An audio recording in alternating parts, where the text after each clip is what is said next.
Ladies and gentlemen, welcome to Star Wars Actual Play Destiny of the Lost Session 1, Episode 1.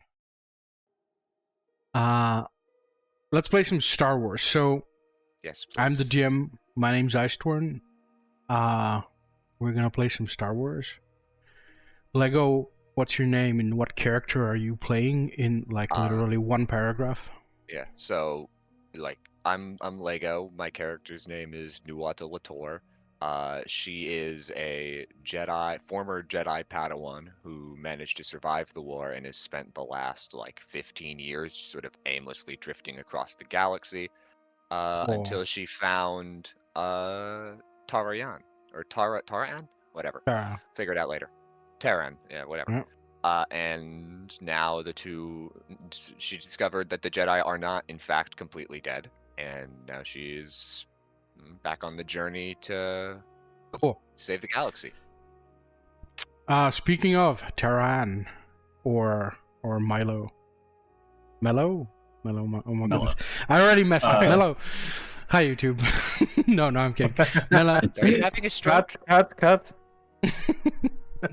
No, we're not gonna do that. Mello, who are you and what character are you? Hello. I am Mello. I am playing Tara On, or just Tara. That's just gonna be the easier one to go with. She is a scruffy-looking nerf herder from the Smuggler's Moon, Nar Shaddaa. Got in some trouble there and got found by some Jedi. Yeah, I never has some knowledge of the Force and kind of figuring out her place in what everything is at this point. So these are our Force characters. Wide swing to Spiggs. Spiggs, who are you in a few paragraphs? What's your character's name and what's their thing? What's good? I'm Spiggs. I'm playing Ren Yarek. He's good with guns. Participated in the Clone Wars, watched his friend get gunned down, and now he's shooting bad people for money. Cool. And opposite Ren, who plays a very tough character, is another very tough character, probably. Tobi, what character do you play? What's his name? What's his thing? 1 second. Yeah. My bad. I have to double check the race now. Sorry. That's okay. Elevator music. How was it named? Was it Ardenian? Ardenian, yeah. Okay, then I remember quickly. Hey, I'm Tobi. I'm playing the young Ardenian Milo. He lived in a lonely planet, not really connected to the whole ecosystem of the world, until a Jedi landed there and kind of taught him the interest in the whole world, that it's way bigger than expected, and also got really interested in ships and all kind of aircraft. And from there lived in Coruscant for a while until the Order, and nowadays he's a little bit lost what to do now. Cool. So we will have, or probably do have by the time YouTube is watching, other videos of deeper in-depth character descriptions and stuff somewhere on the screen. So 2 by 2, so Milo and Ren know each other, and Nuata and Tara know each other. You guys are Nuata and Tara are together on Tatooine, and Ren and Milo are also together on Tatooine, but separate from Nuata and Ren. That's separate from Milo and Ren.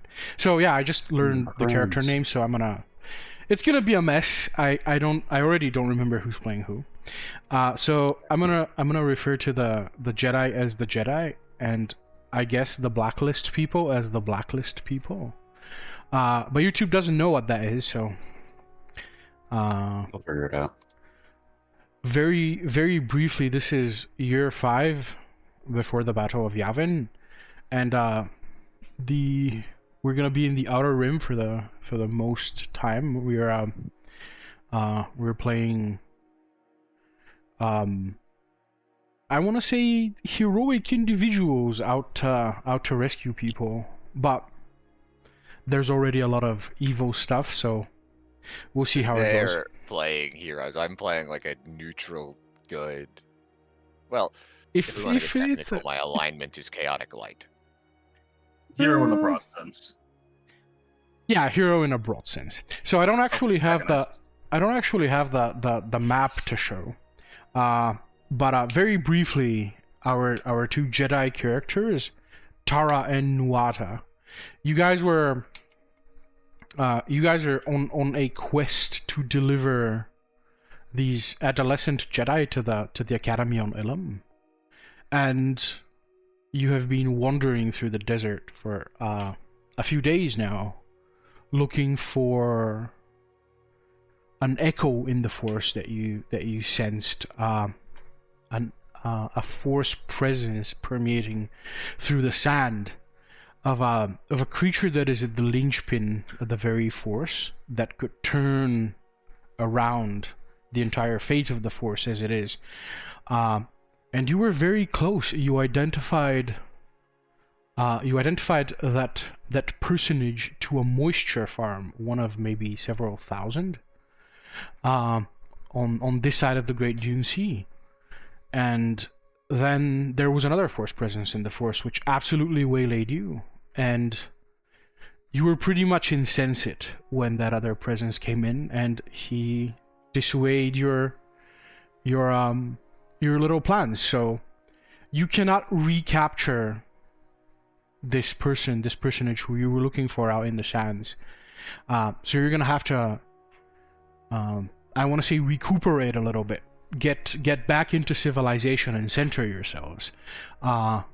You are spiritually fulfilled in the Force, but your body begins to your bodies begin to wanna rest. The Force can no longer sustain you in this out in this heat. So you need to find a way to rest and meditate, so you can discover where the next object of your destiny lies, and then you need to make your way to that destiny. We're gonna start with you guys in the very early morning. You are about halfway back to Mos Eisley, trying to get off world or even stay on world. We shall see. Do you guys have a speeder? Do you guys have a vehicle, or have you been going on foot? I'd imagine we weren't just walking aimlessly across Tatooine for a couple days. I imagine we probably... I don't have any money, so it's up to you. Alright. Howard, if you do want to have... Nuata, if you do want to have a vehicle, how would you have come by this vehicle? Well, I mean, I guess if we... Nuata is, at this point, a pretty hardened Outer Rim survivalist. And we're on Tatooine. Laws don't really apply out here, just hut rule. So long as we don't get caught stealing from a hut, we're fine, really. So you stole the speeder from some no-life? If necessary, yes. Alright. Perhaps Well, that was... persuaded. Unless Tara has money to, like, rent a speeder, I'm stealing one. Cool. Or unless Tara can... Okay, well then, I guess unless you want you to can... give us your speeder for Unless a minute. you think you can persuade someone to give us the speeder. I can certainly try. Yeah. So this is all retroactive, so we'll just go with whatever you tell me. If you want to have gone that way, we can have gone that way. Yeah. I think theft... I mean, we don't really know who's working for the huts out here, so I think theft is probably a last resort. Okay. Well, I mean, that's smart. We are open theft. Anyway. Cool. Asking to borrow the speeder and then maybe using the Force is... So Tara, you borrowed this. You used the Force to ask an alien to borrow their speeder? Yes. Cool. Hopefully it works. Cool. So you had stopped as you had sensed water nearby, and you had dismounted atop a hill, looking for the source of the water so you can refill. It's about 2 or 3 hours by speeder, so about 300 kilometers. Left to Mos Eisley, you're in the middle of the Dune Sea, and you sensed water. You dismount, and in the very far end of the Dune Sea, right in between some two rocks, you see the glint of water from where you are at. And you get back on your speeder, and you hit the throttle, and the thing just has a plume of smoke just burst out of its engine. And as it is hovering 1 meter above the ground, it hasn't even gotten going yet. It just slumps like one side, hits the side of the dune, and the thing kind of sputters out.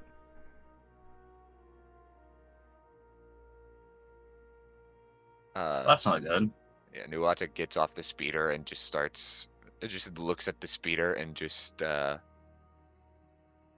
turns to Tara and says, "You know how to, like, do mechanic shit?" Sorry, no swearing. You know how to do, like, mechanic stuff? I was hoping you would. You have known me for many months now. Have I ever struck you as the intelligent type? Have I? Yeah. Fair enough. Well, I guess we're walking. So. Do you not Nuata, want to pulls her hood up. inspect the speeder? Oh, I that'd mean, probably good. We could try. Yeah, I guess we could try to fix it. I mean, we don't have any parts to repair it. Nope. Someone, I guess, are you both proficient in the technology skill? I am. I have a little bit in there. As long as you are both proficient, one of you can use technology to inspect the speeder, and the other can render the help action. I am not proficient. Okay, so only I know Tara is proficient, so only Tara straight technology roll just to see.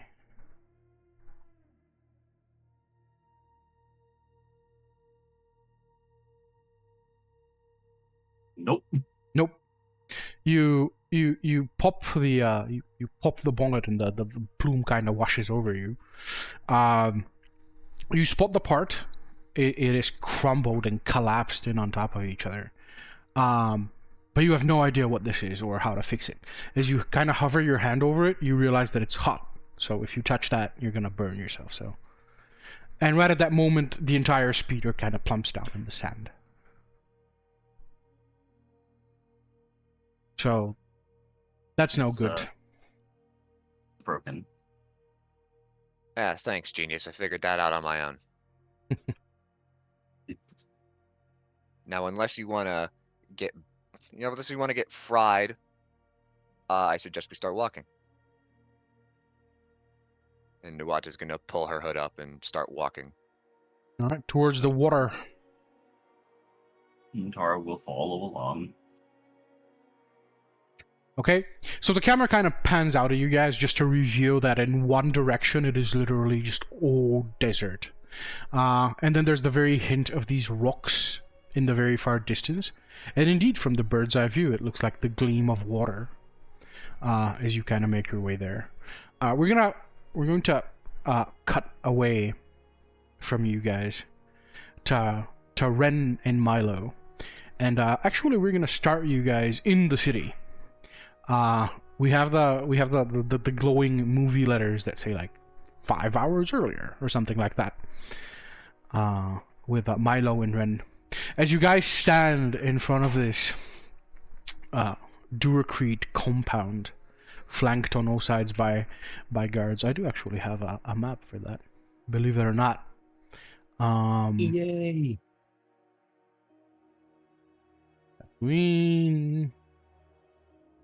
Let's activate this one.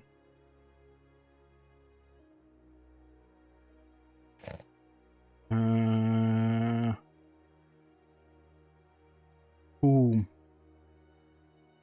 It should load you guys in there. And I wonder if I can... I'll put you guys down here.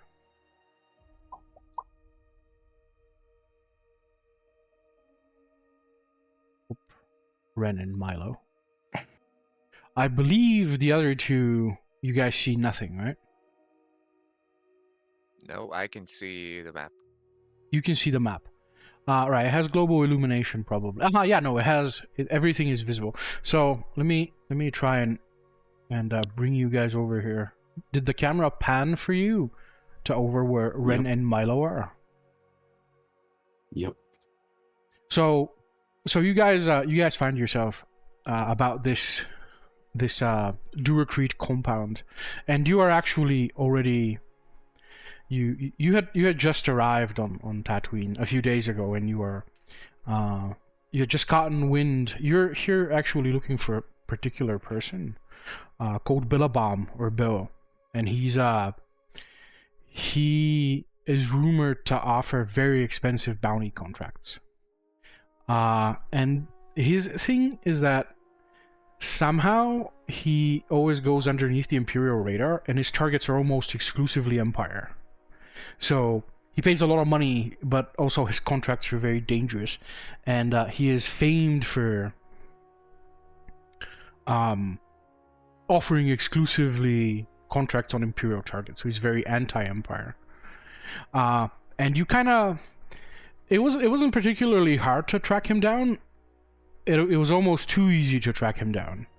So you guys kind of find yourself in front of this concrete jungle here in Mos Eisley, in front of where he supposedly is, and the heavy sun bears down on you as these right next to this speeder here, this Rodian, he stands out in the sun, and he kind of twists sideways so you can see the blaster hanging from his belt, but he's kind of pretending to not look at you, and he has the bonnet up on his speeder, and he's kind of in there tinkering with his speeder a little bit. It doesn't seem that the heat is bothering him too much. But the guy you were looking for, Bill, he is somewhere in this compound.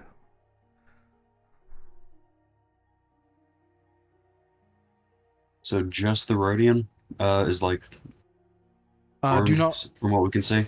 Do you not see that? Well, I guess you barely see the Trandoshan. The Trandoshan is kind of leaned in a little bit of a cut to there. He too is armed. He has one of the, I guess he has a gaffy stick, and then the human female, she's smoking some kind of cigarette, and kind of not.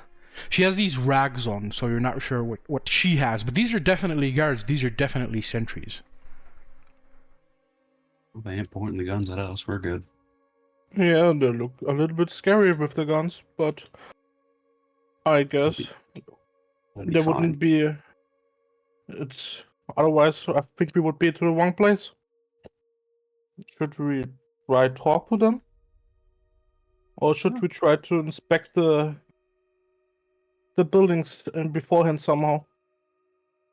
We should probably talk to them. If we just walk up and start like pacing the joint, that's not a good sign for us. Yeah, they probably notice us anyway already.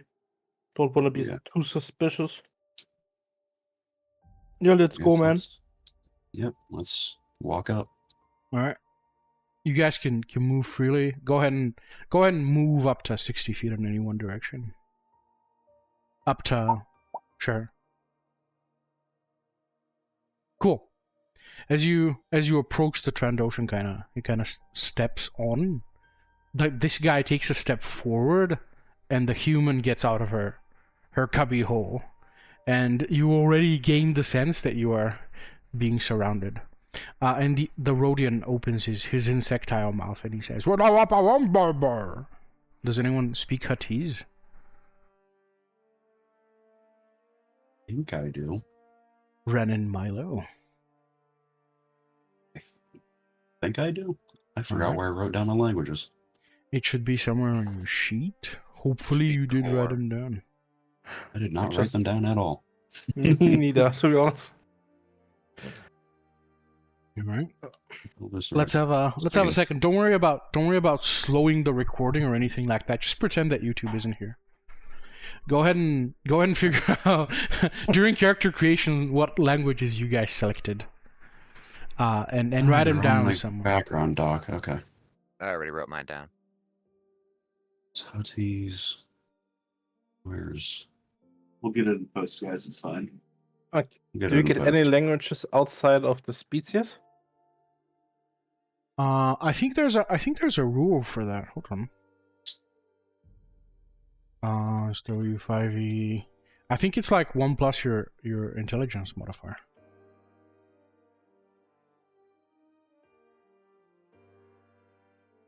Languages. By virtue of your species, your character can speak, write, and read certain languages. Each species typically speaks or understands Galactic Basic, as well as having a unique language of its own. Chapter 4 lists most common languages. Do we have to put in Galactic Basic because I can't find it? It's just called basic on there. We have a new add-on. If you hold Control down and press space, you can see index loaded successfully. And if you type shit in there, oop, no swearing. If you type stuff in there, it'll show you stuff. But there's a list here in background. Oops. Huttese, Tuscan, and basic. Right, there we go. So the cameraman's gonna send you guys a link. Oops. Nope. I messed up. Yeah, this human doesn't say that. It is the cameraman who sends you this link. So this is where you can select a few languages. Just let me see what the rules are. Most commonly spoken languages can be found under the common languages table. I think it's 1 plus your intelligence modifier.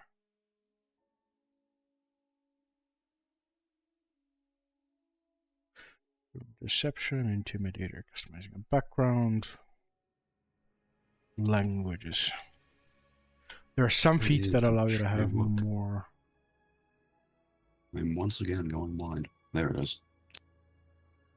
Personality and backgrounds. Sure, I'm gonna say that unless you have anything that modifies the number of languages you know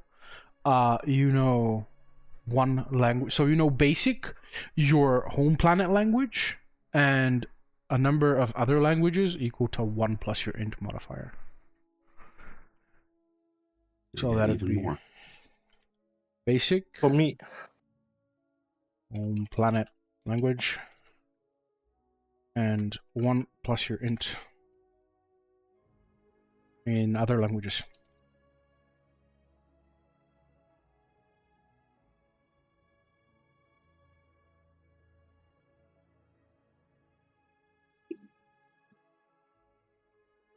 There's so many of these.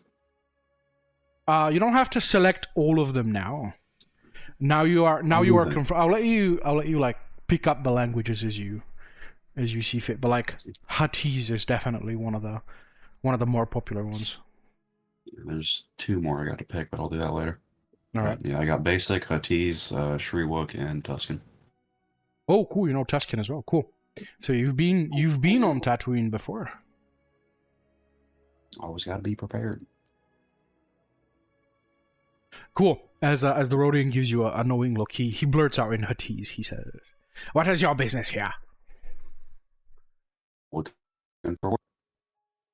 You broke up for a sec there, Ren. Looking for work. This is the place for that, right? He says, "Only professionals work here. You don't look like professionals. You look a little bit skittish." The Trandoshan regards you, Milo, kind of arrogantly, and he kind of puckers his shoulders up, and he says, "You're a tiny one there. What are you even supposed to be?" I would just look confused because I wouldn't speak the language. And looking at Ren, what is he saying? He says you're small, and he doesn't know what your job is. Saying that we are looking for work. I already told him that. I think he means you specifically. Oh. I'm like talking like in basic. Does he understand me speaking basic to Ren? He doesn't make an indication that he understands. He keeps looking at you arrogantly. The Trandoshan. He's a very burly dude. Yeah, I'm looking at him and wave my hand. Hello, I'm Milo. The Trandoshan looks at the Rodian, and the Rodian kind of says, in basic now, he says, very skittish, very skittish. he says, I don't. The Rhodian says in basic, he says, I don't even think you guys need an escort. He turns around and he points to this building. Oops. And he points to this building here. And he says, you go right on in, but keep your hands where they can be seen. And he kind of makes a very broad gesture around the compound. And he says, this place is crawling with our friends, so don't try anything stupid. And as he kind of clears you, the human kind of walks back. The Trandoshan walks back, and she walks back to her speeder as well. Yeah. I'm not sure if I should be insulted by the lack of a guard or not, but I think makes it easier, I guess. Went pretty well, I think. We had like more troublesome first impressions after all in the past. We didn't get shot this time, so That's improvement. yeah. Take you wins. I guess we'll start walking up. Yeah. All right. I'm gonna walk while like raising all four of my hands. Cool. The yeah, there are indeed more people. These people up here, they kind of look at you as you walk. So I'm going to drag you in here. Oops. I'm going to drag you in here. I'm going to pretend that you guys are inside. There's no need for a map for the interior. As you enter, this place is considerably more shady, and you guys walk past a blast door and down a dark stairway. Both of you give me a perception check. Perception. Like, if we should roll like any check blind, you mention it, or just normally just public, or so like do you use blind rolls at all? No.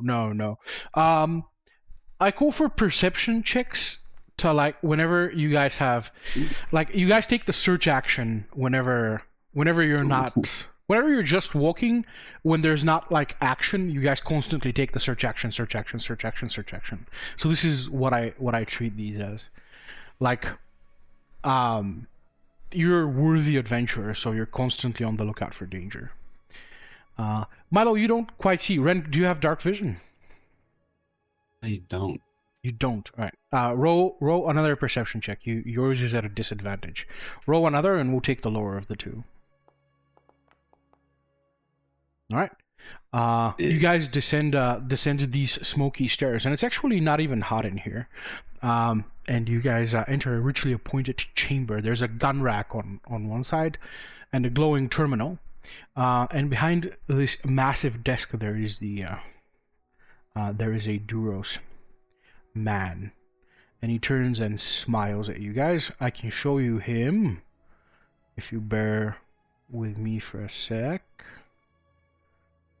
Sure, no. Between.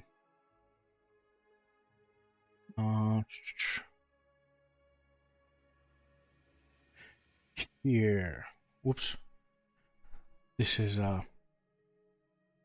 Bill's compound. This is what you were looking at from the outside. Bill's compound is actually on the behind this structure here.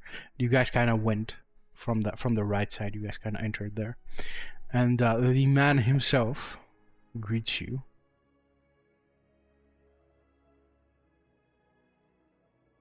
He is not currently armed, and he doesn't currently have a trench coat, but that is exactly what he wears. He wears green fatigues and a shirt, and a single blaster swung over his shirt, even though he seems to be not alert. And he kind of quirks. He doesn't have eyebrows, but he has his eyes are very expressive. He's a Duros, and his eyes have these really particular geometry swirling within them. And he raises an eyebrow at you. And he says, well, howdy. You ain't got no escort, I don't reckon, so you're here to work the blacklist? Yep. He says, you're not gonna make the blacklist. He says, the first blacklist member, hell, I'll give you the job at 50,000 credits. And he kind of looks at you and he says, only 2 people in your crew? Sure, I'll give you 100,000 credits. He says the first job is on Nar Shaddaa. A feller by the name of Let me crack my notes. Because I'm recording one of the screens, I'm using my other screen for both of them.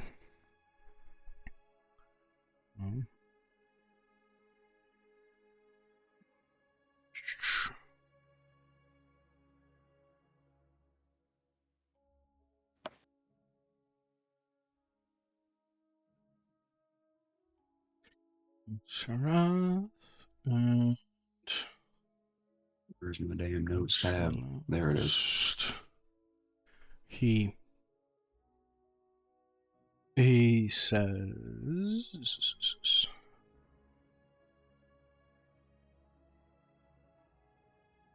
as Bill, he says the target is Vas Sarath. He's on Nar Shaddaa. He's in a place called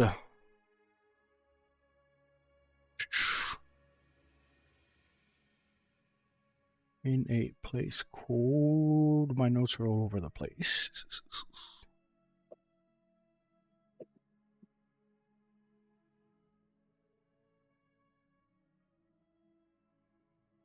Whoop. He says he is he's in the ancient superstructure called X201B. He has a small compound there. He's an Imperial scientist / assassin. He modifies. He kidnaps people off the street. He replaces their organs and brains with cybernetic ones. He basically makes monsters, and they are then rendered onto the Empire to do whatever dark bidding that they have. And he kind of looks at you and he says, but you ain't probably never gonna land on X201B. I couldn't. There's this old semaphore system. It doesn't work, and the superstructure is so large that it has its own mass shadow. You won't even be able to land a ship on it. You will just smash on the outside of the facade, and your ship is gonna be falling down for hours. You need a crew to do my kinds of work. So, and he kind of taps away on the terminal and he says, I give you another job here on Tatooine. You guys do this job, I'll pay you 10,000 credits, and then we'll talk about the blacklist. And he taps a button on the terminal and it turns off.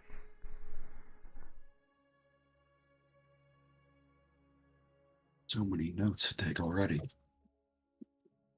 Nope. As long as you're paying, I don't care what the job is. He says, out in the Dune Sea, and he kind of points vaguely in the direction of the Dune Sea. He says, look for where the ships out in the desert land, and take off. You should see a plume of normal desert fire. They use fire pyres for signaling. There's a sentry. Anyway, there's a crew of Trandoshan slavers operating roundabouts in that direction. I don't necessarily want you to kill anyone, but they just rustled about 12 or so slaves. I just want the slaves freed. Particularly a human woman of those slaves, whose name is Mata.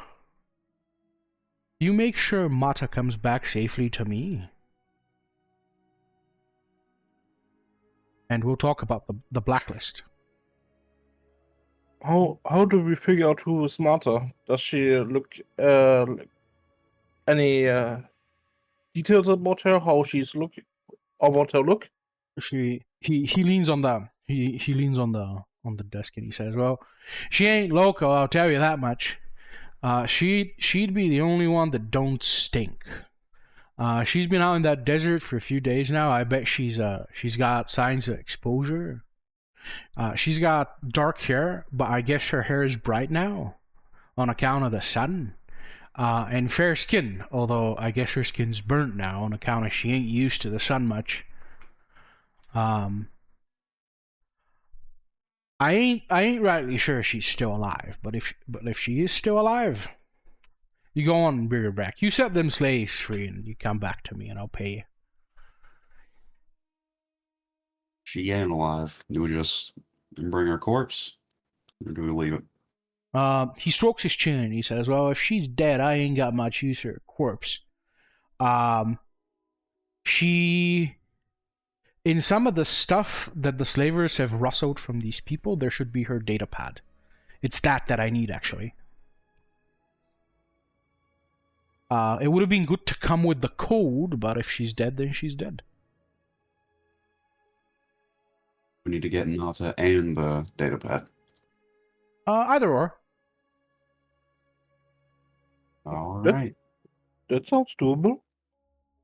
He says, "There's a sentry. That sentry's gonna see you coming a mile off, so I bet it's one of them Trandoshans." And he kind of looks at you, Milo, and he says, "Them Trandoshans, they can see out in the dark well enough, about as well as you can." And he kind of winks. Yeah. I'm gonna touch my head real quick. Okay. Anything else you can tell about him? He shakes his head, and there's like a ping on his terminal, and he says, "Now go on there, get." And he shoos you off with the wave of his hand. So we'll head out. All right. Do you guys have a vehicle, or are you gonna hang out, head out on foot? I feel like at least Ren would have like stolen a speeder from someone he's killed on a job. We've already determined that you've been on Tatooine for a little while now. How long have you been on Tatooine for? At least a month. Cool. So Milo has not been far behind. So definitely you guys can have, as you were challenging the local large and small bosses of this place, you definitely came into contact with the land speeder for 2, the same model that Luke has. I just had that today. The X34, the land speeder. So you guys can have that. It works on power cells, and it was just powered on, so you guys have like a few 100 kilometers of that. It is only for 2 people, and it does contain the majority of your earthly possessions. So you guys, I guess it is out here. You came with your speeder. I guess it is out here, right outside the compound. As you leave the compound, the sentries are no longer stealthy. They're back up on the buildings, and they're not pretending that they're not sentries anymore. So, whoop. I'm gonna put you guys back out here, and you climb onto your speeder and you head out in the designated location. It is not long until you see the indicated plume of fire, a plume of smoke that Bill indicated. We're gonna cut away from you, and we're going to return to the Jedi friends out in the desert. You've kind of almost right about caught up time-wise. Jedi, as you approach the glint of where you thought the water was, it was not water that you have seen. It is 3 rows of chains attached to 3 rows of people, and a single solitary man with a gun walking in front of them. They are hugging a low ridge that leads up into an encampment. And you kind of see them from like a very far distance. They're like 3 kilometers away. But it is unmistakably a slave operation.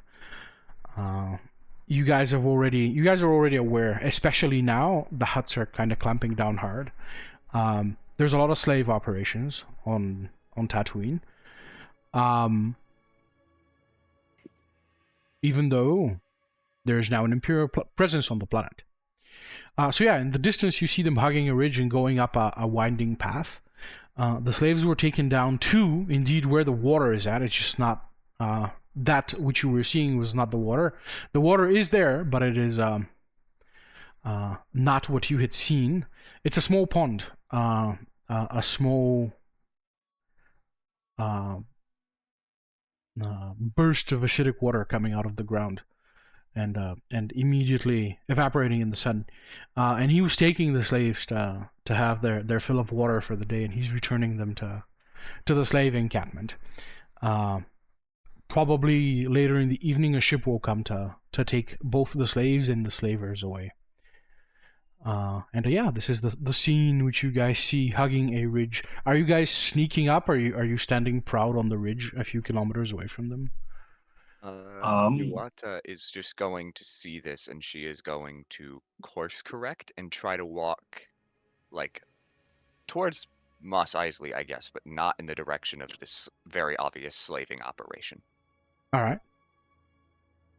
Are we not going to help them?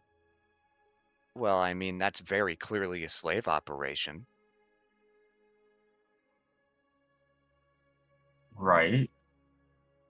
Do you want to get on the bad side of the huts?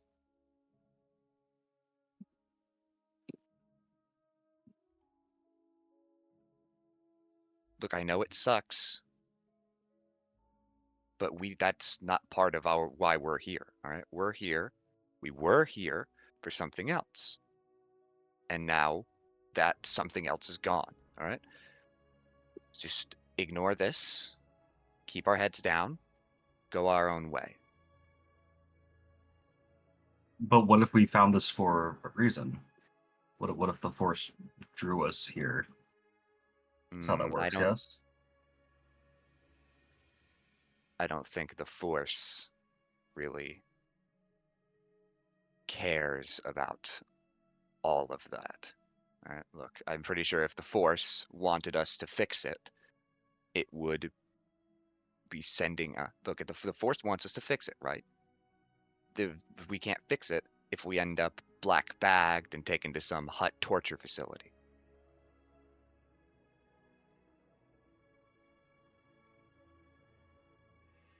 And Tara's just gonna look back over at the encampment. The slaver has already taken the slaves up the winding stone stairway, and as they are now up on a hill, they are out of your view. You just see the back of him as he descends beyond what you can no longer see, into what you can no longer see from here. Is there anything we can do to help them? You're really determined to help them? You can't say I want to see other people dealing with the huts. All right, yeah. I mean, Nuwata like sighs and just like puts her head, like she like holds her nose and just like, whatever. Guess it's probably the right thing to do. So let's go deal with it. Okay. Are you gonna clear that ridge? I'm gonna sneak up. Sneak up. Okay, so I'll attempt to sneak as well.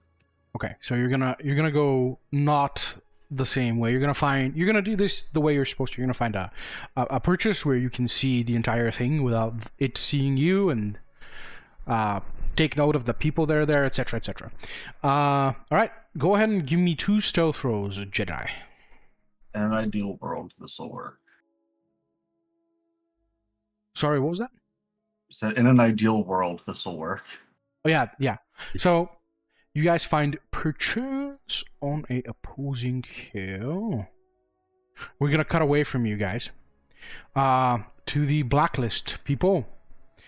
You guys are driving along the dune sea, and as you clear this dune, you see the several plumes of black smoke coming out from the desert.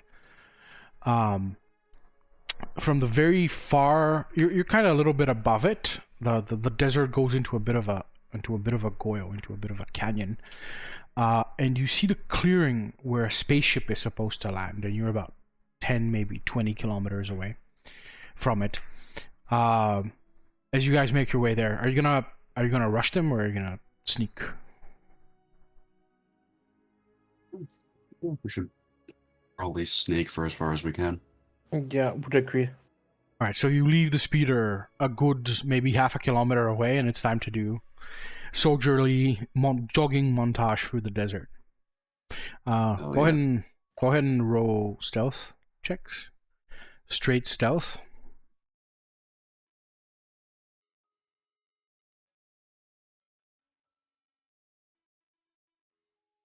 Let me do some notes. Let me do some math. Where's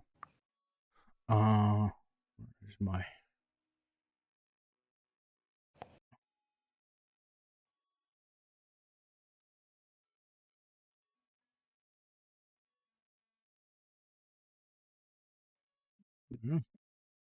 I will district. This is not the correct window.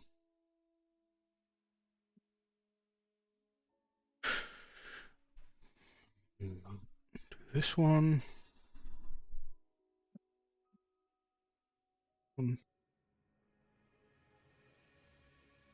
Alright, do it.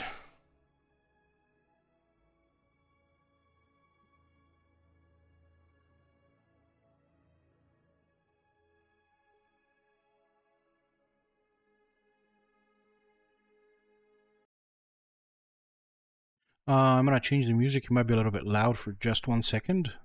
It'll kind of blare in your ears.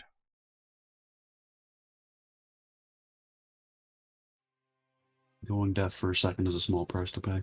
You gotta get Yeah. the tunes going. Yep. This muted. Cool. All right. The stream will only hear mine. And then this guy gets to roll as well. Manifesting on that one.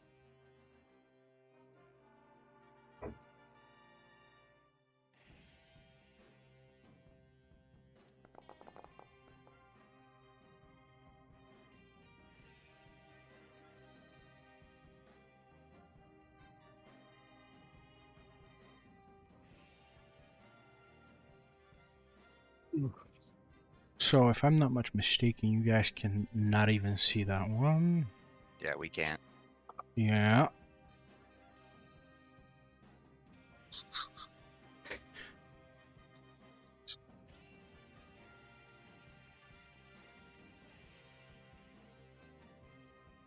I'm gonna draw us a little bit of a... Alright, I'll put you all over here. Milo and Ren. And Nuata. And because the map is not quite what I was looking for, I'm gonna draw us in freehand. I don't like that color. I'm gonna do it like so.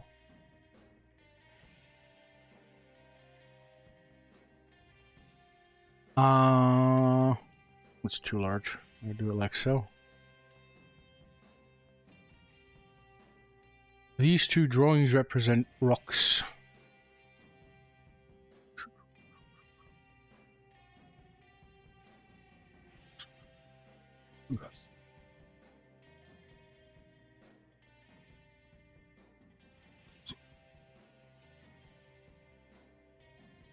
And this one too.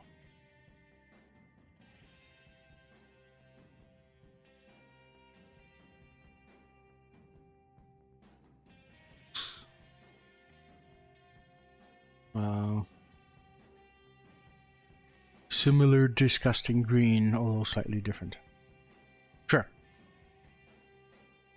And as you sneak, oops. As you sneak, you come up to other individuals that are sneaking. You just about kissed. You are literally this far behind, this distance from each other, behind these encampments, and I'm pretty sure you guys can see beyond the vomit green wall. Escape. However, you guys are the correct elevation to be able to see.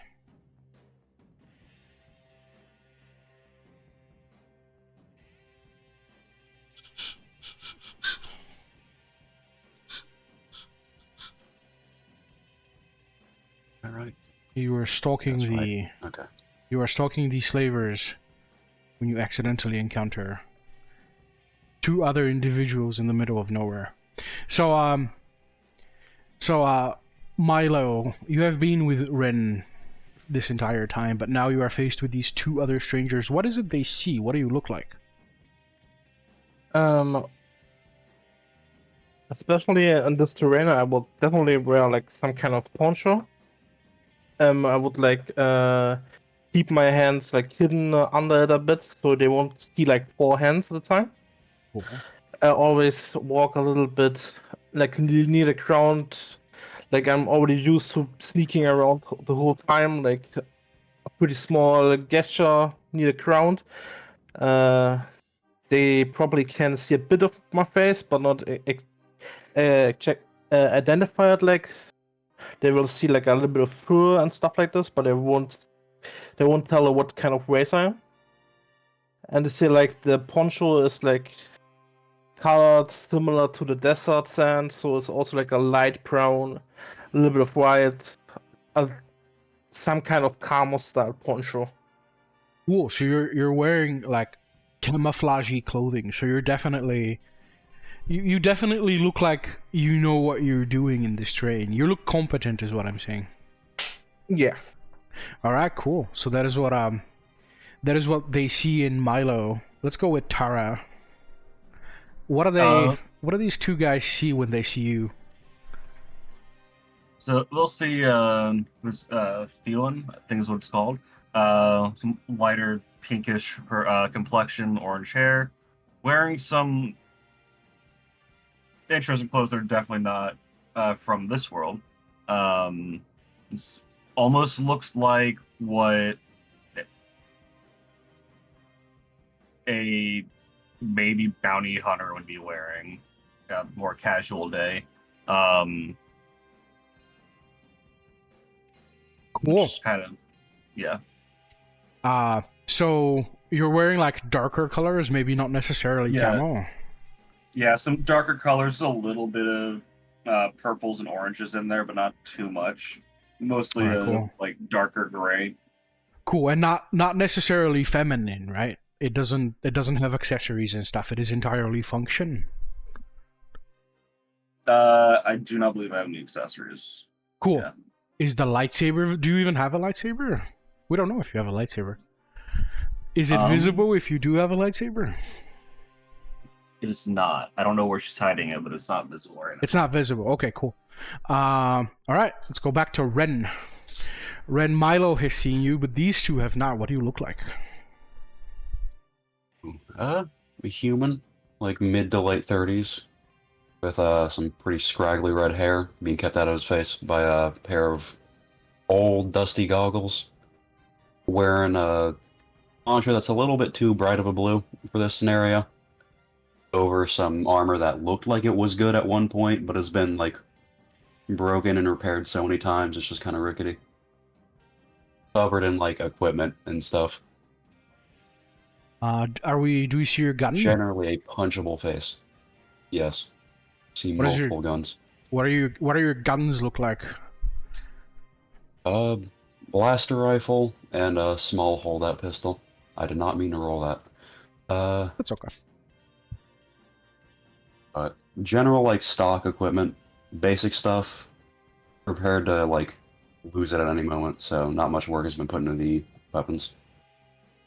Cool. All right. And finally, Nuata. What do these guys see? What do you look like? She is very clear, like she has on like this sort of black trench coat that with a hood that covers most of her figure. You could maybe see like under the trench coat there's like a form-fitting like fiber armor. It's that fiber armor is the newest thing like visible on her. Like it's the cleanest, it's the most well kept. Everything else that they can see is sort of falling apart. If they could see her face, she's a purple Twi'lek with that's just very emaciated, very clearly has not been eating well for a long time. We don't know if you have a lightsaber, but if you do have a lightsaber, is it visible? I don't have a lightsaber. You don't have a I just lightsaber. I have a vibro rapier and a disguised blade. Cool. All right. So we're gonna have a very small break, and then I'm gonna let you guys role play the encounter out, and then we're gonna see about killing some slavers. But I'm gonna stop the recording now immediately. Whoop whoop. Recording. Stop.